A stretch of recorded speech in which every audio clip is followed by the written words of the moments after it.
Hey, what's up, everybody? I'm Scott. I'm Shatay, and we're the Hazes. Welcome to the Love Haze podcast, where we talk about those unspoken hard parts of life.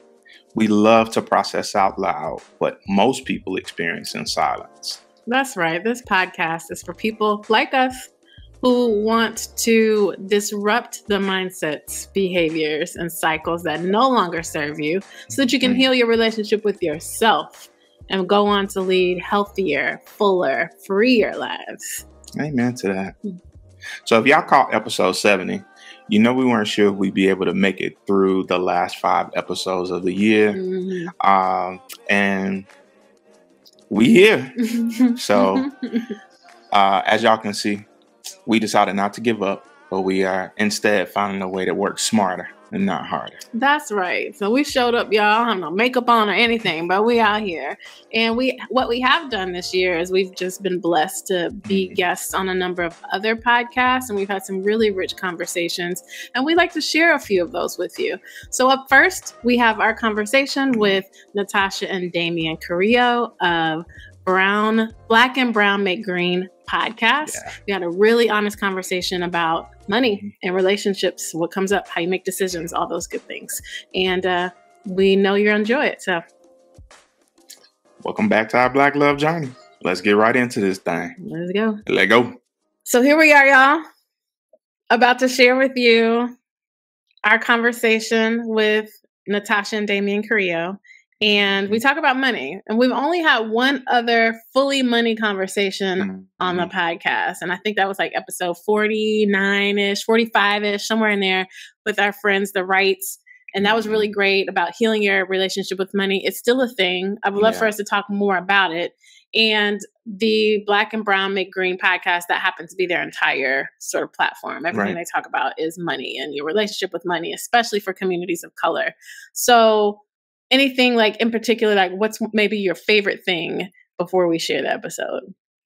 My favorite thing is, well, there was a part of it that gave me a little bit of shame because we talked about that in episode 40 something, and we're now at 70 and it's still a thing. Yeah. But it reminds me that all of these conversations are like ongoing conversation, that healing is not linear. Yeah. That our relationship with money is one that we are consistently working on, much like other relationships and all the topics really that we talk about. It's an ongoing conversation and it's ongoing work towards the healing. And I think just being able to expose, some things that I am still working through, some of the financial things that we've still been facing ever since we started dating. So my favorite parts of the conversation were just to be able to talk about my origin story with when I first developed the scarcity mindset, and how that has stuck with me, and I've had to actively fight to kind of do away with that mindset. What about for you? That's really good. I think all of it. Some things that I'm actively remembering though is the scarcity mindset coming up. I really like the moment when they're like, I believe you said it, our stuck places show up in every area of our life. So if we haven't healed a portion of ourselves, it's going to show up in your job, in your money, in your romantic relationship, and your friendships in some sort of way. And so it's interesting to apply that to your relationship with money. So I think that's really good. That's golden. We mentioned like the feelings that come up when we worked with a financial advisor for the very first time, and just your feelings around money in general. So for example, if you were raised like a lot of us were in the communities of color where our families were likely in survival mode or actively trying to get out of that, then your feelings around money might be like there's not ever enough, that, there's fear when spending it, or fear that you're going to be broke again, or like there's like a lot of fear and things like that. So just kind of surfacing those, and, how you talk about it in your relationship, how it shows up in your relationship. So I think it's really, really dope conversation. I'm excited for y'all to hear it. My eyes were really open to just to hear Damian talk about, we started like not only talking about the Black community, but like the brown community as well, and how like that scarcity is not just, it's a mindset thing, but it's rooted in like not having enough in Black and brown communities, and the roles that oppression and trying to figure out the American dream, being Black and brown people, and all of those things kind of play into it. So my eyes were opened a little bit to this is just not a Black folk thing. This is a Black and brown folk thing and minority community kind of issue. Any community that's been an oppressed community is our thing. So there you have it. All right, so stick around. We'll have a music for the moment after this quick episode and our usual send off with love. We'll see you in a sec. Jill. What's up, guys? Welcome to Black and Brown Make Green. I'm Natasha. And I'm Damian. And we were recently introduced to Scott and Chate Hayes. They are the host of the Love Hayes podcast. And I read something on their site that really got me intrigued about them. It said on there, we process out loud what most people experience in silence. And that statement spoke volumes to me because I feel like we do that often in a lot of areas in our life. And especially when it comes to money, we are dealing with these money issues in silence. We are dealing with not talking about it with family, with our spouse even. And Scott and Chate, they are really good at helping us to understand how to communicate as a family and how to have those healthy relationships. And I think that can transition into relationship with money because you got to talk about it. And so I'm going to let them introduce themselves and tell us a little bit about them. But then we want to dive in and kind of learn how can we have these healthy relationships and how can we apply it to money as well. So go ahead and tell us a little bit about you two.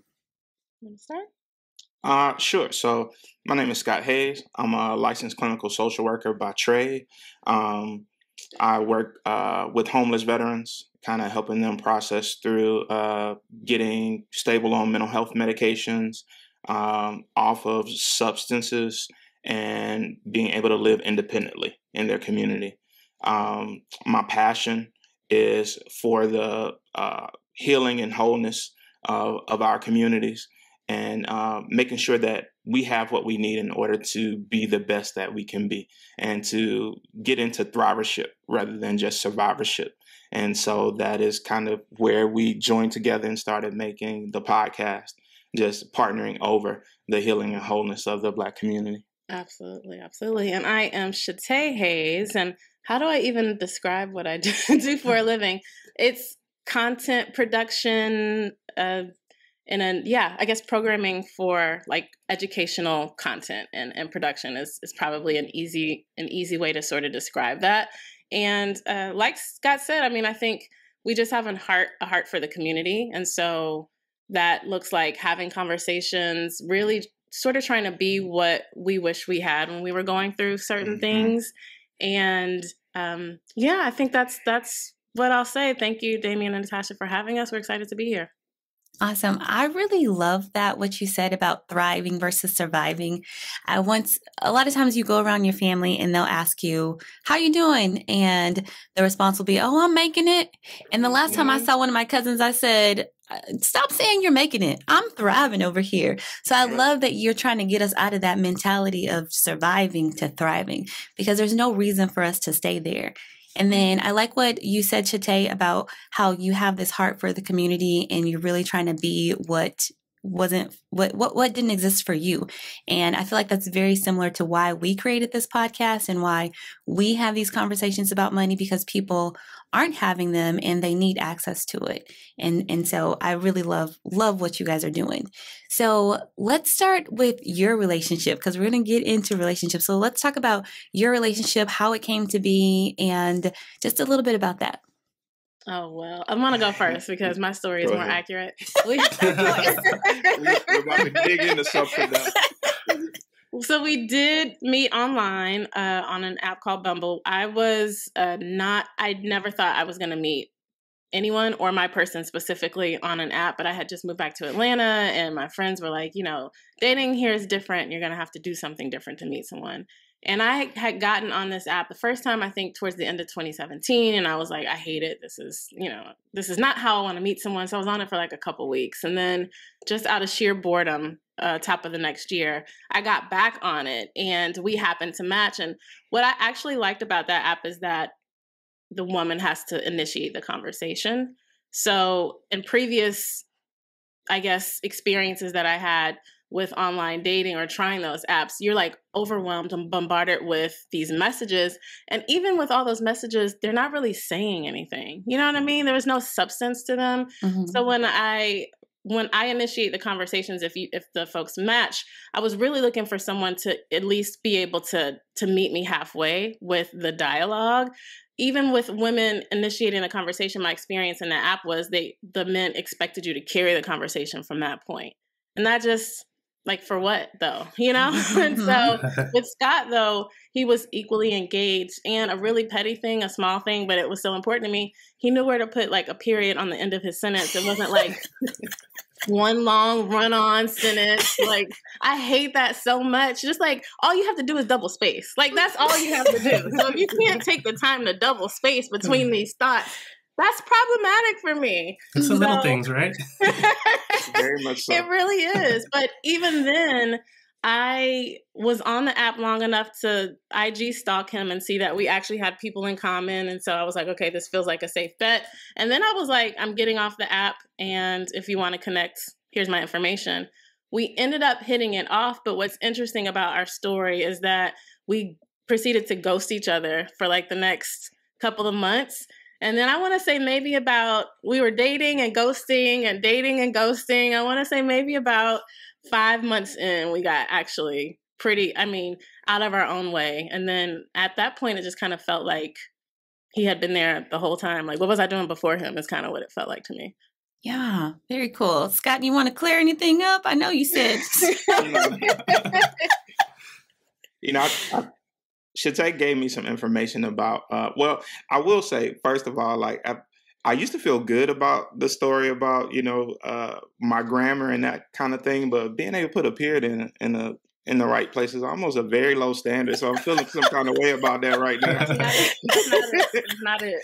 But I think, for my part of the ghosting, I think that, my honest answer and what I've had to process with my therapist is that, like, Shatay set a standard for what she was willing to do in dating, what she wasn't willing to do, and just saying, this is how I date, this is what I do. And I had a whole bunch of bumblebays going on. So when I ghosted her, I really, understood that she had set this standard, and I left for a minute to go and shut down some other stuff and just leave those situations as respectfully as I could. Mm-hmm. And I wanted to make sure that when I came to her, I came correct. And I wasn't, still playing with a whole bunch of people's hearts. Now, them other women hate me, but, but it's fine. And I did what I needed to do. Yes. I love it. I love that story. I love hearing that because we dated before all the apps and all. So hearing how people navigate on the apps, I think is very interesting, because I think a lot of people are looking for their partners, and that's where they're turning to the apps. And so how can you really make it happen? And it sounds like Shatay had her vision in mind, and once she found it, she was able to bring you along, and you were able to shut down all that other stuff that didn't really matter. So yeah. I love that. If I could say one more thing about dating on apps, I've had a chance to reflect on it too. In my experience, men aren't approaching women the same way they were pre-apps, even social media. So I remember, I'm dating myself, but back in like the 90s and early 2000s, you go somewhere and like people were putting phone numbers on napkins. Like, a person had to approach you, and you had to figure out a way to exchange information. In my adult life, that was just not happening. Even if I was meeting someone in person, they would approach me like in a DM. I'm awful with DMs. So I'm just like missing messages, and like so the app is, I guess, more, I think, true to how folks are interacting these days. Mm-hmm. And then the other thing I would say that I've talked to a lot of friends as they've tried the apps is it's just like meeting people in person. Like, you're going to have hits and misses. I think some folks have this idea that when you get on an app, you're automatically going to find your person, and then that's it. And then when they have like a less than perfect experience, they're like, oh, apps suck, I'm not going to do it. And it's really just like, people are people regardless of where you meet them, Yeah. So. Awesome. Well, thank you for sharing that. And so let's fast forward a little bit. I don't know when the money conversation came in for your relationship, but tell us about your story when it comes to money and having that conversation as a couple. Yeah. So for me, I really came from a background of not having a lot of money, but more so always operating from a scarcity mindset. My parents both were employed. Mother made really good money. My dad made a little bit less than her, but used to coming up and anything that I wanted as a kid, my parents were like, we broke, we can't get that. And so I remember the first time I saw my mother's paycheck, like her pay stub sitting on the corner of the table. And I was like, these Negroes not broke. And so I just got used to her always saying that we were broke. So I started to internalize that we were broke. We did not have money. And I think that, I became an adult who operated in that scarcity mindset and always told people that I ain't got it, and I started to believe that I didn't have it. And even when I started making my own money, like I believe that you should be saving, because that's what my parents taught us, not investing, saving. What if something happens? What if, your car breaks down or, and other people were like going on vacations and doing all that other kind of stuff. And we didn't do that when I was a kid. Like my parents were always saving their money. And we never talked about investing. We never talked about any of that. It was just like, we're going to tithe and we're going to save. And, just this whole scarcity kind of like, we don't have it. And I think one of the things that we didn't mention in our dating story was that I was coming out of a marriage at the time. And I think that was one of the first things that gave Shatay reservations. Yeah. But even in that marriage, I was the primary breadwinner. So I paid for everything. I took care of the house, the cars, all of those things. So it kind of reinforced for me the scarcity mindset. And so I did not trust anybody else to, even though I wanted partnership and someone who could help me with the bills, I did not trust that anybody would show up in that way. So it reinforced what I had learned in childhood. And so when Shatay came along, we really kind of bumped heads a little bit because I was like, I can take care of everything. I can do this. I can do everything. And she would just be like, wait a minute, you told me that you were praying for a partner. Now here I am and you don't want me to do anything. So that was the beginning of us trying to figure out how to work through, our money situation and, trying to get on the same page with it. Yeah, I would 1000% agree. I came to our relationship. I don't have the desire to be a kept woman. That's not who I am. I want someone who I can partner with, I can build with, who respects my thoughts. I do want coverage in like a traditional sense of the word. So I do believe that he is like the head of our household and he covers us. And I also feel like I have like a stake in what's going on here. So that was definitely the beginning of it, just in terms of, okay, once we got married, I think the early conversations were, okay, how do we partner without this feeling like roommates? Like, how do we partner as a married couple? We did some thinking about like the models we saw growing up. And so for him, it was his parents. I saw a model in my parents who all of their finances were together. And then I think that caused a little bit of confusion sometimes. And then my grandparents who had some things together and then some things apart, and their partnership just seemed to work really well. So for me, I was like, I think I want something like that. Like I want us to have things together, but I want to have things apart. Because my grandmother always says to me, one is a whole number. That means I am a whole individual. He is a whole individual. Absolutely. And together we come together and make something. We're not completing each other. We are already complete. And so to me, the math made sense that way. Okay, if I'm a whole number, then it's okay for me to have my own coins and not hide it. You know what I mean? So there's not like I'm stashing this in case something happens. This is like, no, I made this money. If I want to buy, spend all my coins on Amazon, this portion of it, then, as long as it's not compromising, the well-being of our relationship. So that was part of it. And the other thing I definitely want to mention is the first time that we started talking about a financial advisor. And when she had to come, that's in our community, that's just like nobody's talking about it. That's unheard of. And it triggers all kinds of things. So when we had that first conversation and she's asking, how much you make and what's your 401k and how are you saving and just like all in our business like that, that was tough for us. And I think we tried to approach it by both trying to be open to the experience and also trying to educate her at the same time and say, hey, like none of our reaction is personal. You got to understand the history of our community. You got to understand, so I think we're still trying to find our way, honestly, in that regard, in terms of, because that person didn't quite work out for us. But we've got friends who we're trying to pick the conversation back up with now. Yeah. I love how y'all are both active participants in your money story, how you'll both have agency. And it sounds like y'all both lean on each other and help each other, right? Like to come to a better conclusion.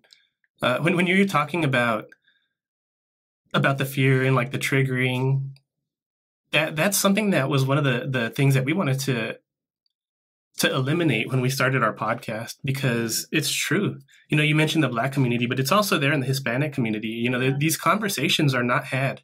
So there's a lot of shame. There's a lot of fear. There's a lot of doubt, a lot of negativity around money, right? And it's one of the most important things, because you give like a third of your life away to go and work to make money. Yes. And then you can't talk about it with anybody. Like, what a mistake, you know? So I love that y'all are both actively, you know, participating in your stories and working through things. And I wanted to ask you, you said that you bumped heads a little bit, right, at the start. How do you get past differences of opinions? How do you get past that initial friction to come to a conclusion? We've known friends that have had a little bit of friction in making a decision. We've had a little bit of friction ourselves, you know, when we come to some decisions we have to make in our options that are at hand. How do you get past that? That's a really good question, Damian. And yes, I want to echo the +1 to the Hispanic community as well. Like, I think communities of color in general is something that we all kind of grapple with based on, you know, our experience here in America, I think. Do you want to go first? Yeah, I think for me, there are through lines for me with everything that we say when we talk about like the wellness of the community. And some of those stuck places, some of those traumas that we have, they like show up in all aspects of our lives, right? And so some of my traumas and stuck places are like that scarcity mindset. It existed within my emotions. It existed within my spirituality. It existed within my finances. And what I've come to the conclusion is that I cannot pray these prayers, right, of wanting to enlarge my territory and be planted in new soil and all these things, and then get into new soil and be like, I don't like it over here, right? Take me back, right? And so, and what I understand is that three hardest words for men to say, in my opinion, is I don't know. Yep. And there are a lot of things that, you know, I just don't know, that I have to be open to be educated about. And, you know, that the centering part for me with the finances is that I prayed for this partnership. Now, I wanted a partnership, I thought, where, you know, my partner made, you know, maybe a little bit less than me, you know, but somewhere up there to where we could go in on things and, you know, be able to have a better life, because I didn't have that before. I never imagined a world where my partner would make more than me. And so that was a different thing that I had to grapple with. I was like, oh my God, like, now do I need to buy a skirt? Like, what do I need to do? Do I need to cook all the meals? Do I need to clean? What needs to happen?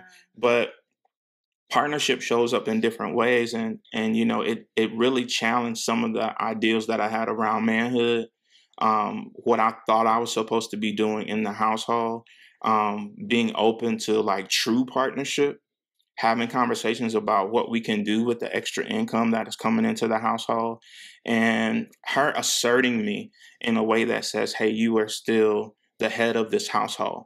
And me being able to release some of those things about I make all the decisions as a leader. Me having to go back and redefine what leadership even looks like, you know, and that's helped me be better for my job. It's helped me be better in this household.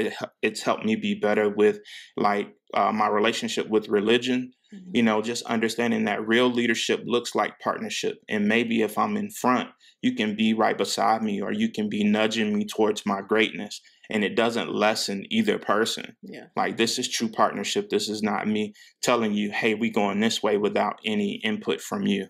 And that's really helped our story a lot.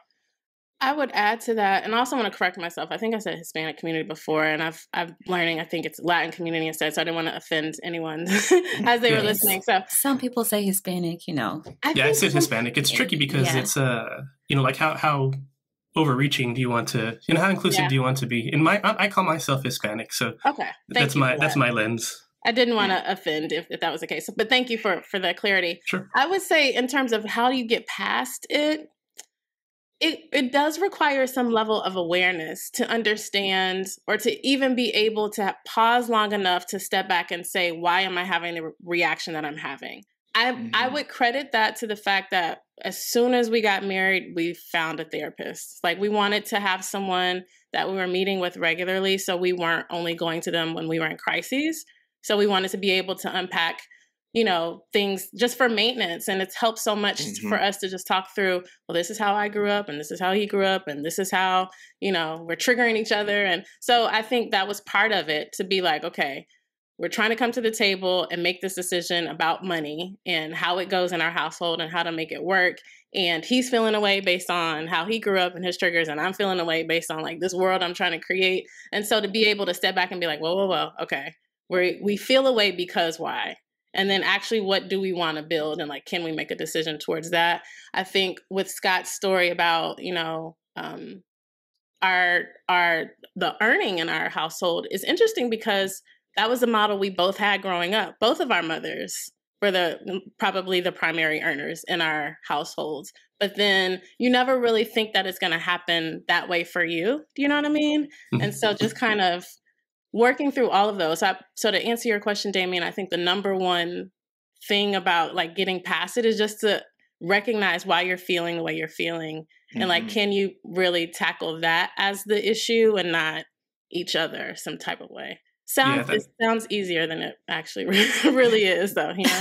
Yeah, that's what I picked up. But with Scott, it's like all the terminology, all the examples he was giving, they centered around like a degree of self-awareness and a large degree of communication, right? So one, you have to understand, there may be a problem, and two, then you have to start addressing it, right?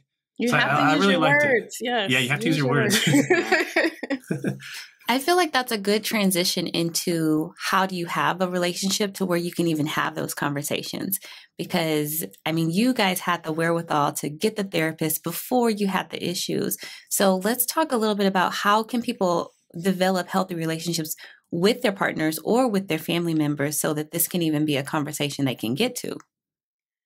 I think something you said early on, Natasha, no one's ever used that language in terms of what we do, but it really hit home for me. It resonated, is that we talk a lot about how to communicate with other people. I think the root of everything is just communication. It's how you communicate. It's what you're communicating about. It is, boundaries. It's relearning each other after you've evolved a little bit and like, who am I now? But it's based on being able to say what you need.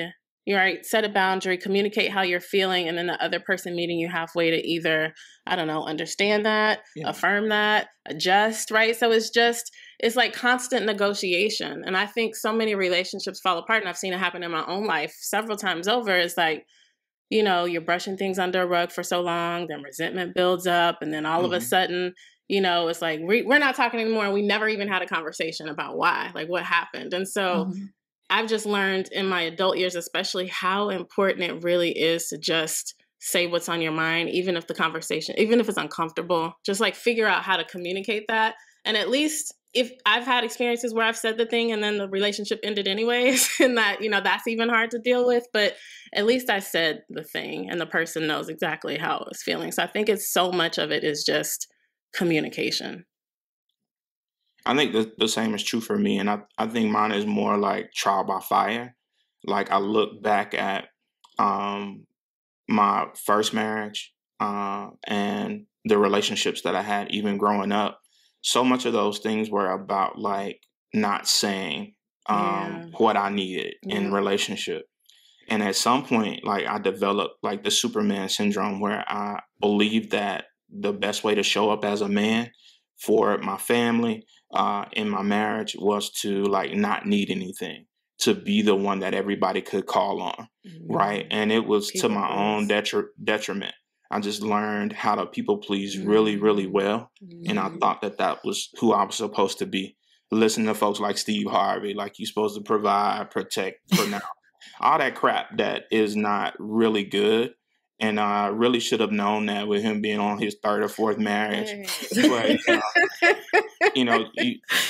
you have to be careful about the information that you receive. But I think that it was more so about me learning myself, like me having the opportunity to really strip down, look at what happened in that marriage and look at my part in it. And my part in it was that I never really told the person what I needed to be successful in relationship with me. And you really can't expect something from anyone if you don't tell them what it is that you need and give them the opportunity to either meet that or say, I don't want to do that. And there was a part of me that had to unpack the fear of rejection around, like, what if I tell a person what I need and they say, I don't want to be in this relationship with you? Mm-hmm. And rather than doing that, I just showed up and tried to be everything that the relationship needed so it could keep going, even if the person felt like they didn't have to do anything. And then there came in the resentment for the person, like, not actually doing it. And you just can't exist in relationship like that. Mm-hmm. And I had done that with my family. I had done that with my college friends. I had done that in the marriage. And so by the time I got to Chate and I was in therapy, I was like, nope, this is what I need. You know, this is what I value in partnership. This is what I would like to see happen. And I'm willing to work through that with you, even as I figure it out. And she was kind of on the same page. And so it has helped us. But also, I show up differently with my family now. And sometimes they're like, I heard what y'all said on the podcast. I ain't like it. So. I love it. So I just love how open you guys are being, first of all. And I love hearing your story because I can see all the things that you have worked through. And there are 3 things that I'm really hearing of how to have these relationships so that you can communicate better and so that you can talk about money. And the first one is understand. And I'm hearing you say you need to understand yourself, first of all, so you know what you want, but then also you need to listen to understand your partner as well. Yep. And the second thing I'm hearing is express. You need to express yourself and your needs, and then also your partner needs to express their selves and their needs, or family member, whatever it is. And the third thing that I heard you say earlier was to affirm. And how Chate affirmed you, even though she was the one making more money and it, caused a little something in you, she affirmed who you were still and made you know, like, you're still just as good, even if one person makes more money. It doesn't matter who's making the money because we're a partnership and a team. And I loved how you reframed leadership earlier too. And you said you had to redefine leadership, and you defined it as, we can be walking beside each other. It doesn't mean that I have to be in the front. And I think what you guys are saying is what so many people need. And it's really a shift in the mental. It's a shift in how they're thinking about things versus a prescriptive do this and do that. It's really about changing your mentality and then working on your communication is what I'm hearing. Mm-hmm. Absolutely. That's really good. Spot on. Damian, did you have anything? No, I just wanted to say that I really appreciate y'all coming and being open. Scott, the things that you say make me want to be a better man. So thanks for expressing yourself in the way that you do and being open and honest to do it. I completely agree with what you said about being transparent and it's hard for a man, right? Like, it's hard for us to go out and express our emotions and be vulnerable. But those are the kinds of things that get us further in life, with the people that we want to bring with us. So I really appreciate your story. Yeah. I just love talking to y'all. I really enjoyed it as well. And so I want you guys to share before we wrap up, because we're getting to the end of our time. Tell everyone, how can they reach you? Where can they find you? How can they keep up with you? Oh, man. I mean, I'm still reeling in the kind words Damian just said. Yeah. Like, that was that was just beautiful. Thank y'all for saying that. Well, you can find us on thelovehaze.co, and we're on social media everywhere at maybe not everywhere, Facebook, Instagram primarily, and YouTube as well at The Love Haze. And the haze is HAZE, like life is hazing you up, that kind of haze. Mm-hmm. Love it. Love it. I can just imagine the conversations y'all have, because what we've heard here today has been so good for the both of us, and just how to be better as a partner and in a relationship, how to be better as a family member. So we really appreciate you guys. If you enjoyed this podcast, share it with a friend, join us for the next one, and let's make green together. Baby, we did that. I know you heard it. What was spitting that? So good. So good. Real quick, what's the music for this moment? So for me, y'all know I'm going to take it to the hood. Cream. Cash rules everything around me. Cream get the money. Dollar bills, y'all. I'm doing Get Money. I love that song so much every time I hear it. Notorious B.I.G. Junior Mafia. Love Get Money. So those are our songs. We're going to add them to our Music for the Moment playlist on Spotify. Make sure you follow. And if you made it this long, like, listen, if you rocked with us long enough to listen to our podcast episode on someone else's podcast, we just love you and appreciate you. And thank you for always supporting us and sticking around. And if you have not already, we invite you to like, follow, subscribe to the podcast, share with your family and friends, and keep the spread, keep the love going. And like we always say, life will always present you with the haze, but we have everything that we need within us to navigate through it. And you already know what it is. You're not alone. Join us next time. We're going to take this journey together, y'all. All right? Peace. Holla.